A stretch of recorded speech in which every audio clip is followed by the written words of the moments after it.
Pemirsa, masyarakat Bali kembali dihebohkan dengan fenomena yang menyeret sosok Sulinggi. Kali ini melibatkan pasangan Sulinggi yang diduga Ide Resi Lokanata bersama istri. Dalam sebuah dokumen foto yang tersebar di sosial media, keduanya berciuman mesra.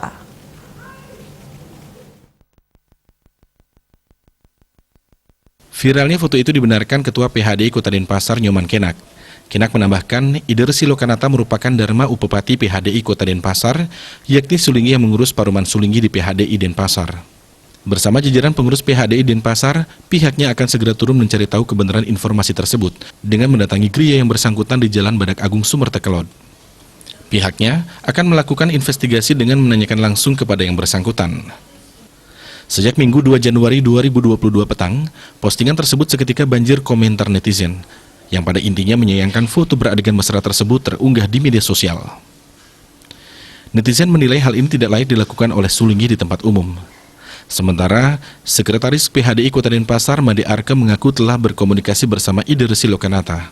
Diketahui, peristiwa tersebut terjadi pada tanggal 23 Desember 2021 bertempat di gereja Ide Resi Lokanata Jalan Badak Agung Denpasar.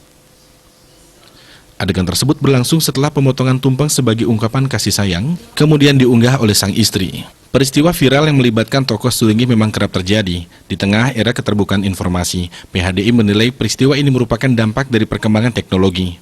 Maka, atas kemajuan itu Sulinggi harus ikut beradaptasi. Hal ini sejatinya telah diantisipasi PHDI Kota Denpasar dengan rajin mengingatkan para Sulinggi agar selektif dan bijak dalam menggunakan media sosial. Kendati pun kerap berujung damai, peristiwa seperti ini harus menjadi catatan bagi seluruh pihak. Kedewasaan Sulinggi sebagai orang yang disucikan umat harus menjadi perhatian penting para Sulinggi. Kenak menambahkan, PHDI tidak memiliki kewenangan memberi sanksi kepada seorang Sulinggi, karena beliau telah bergelar suci. Namun, upaya mencari kebenaran peristiwa tersebut merupakan tanggung jawab PHDI kepada umat. Denpos melaporkan.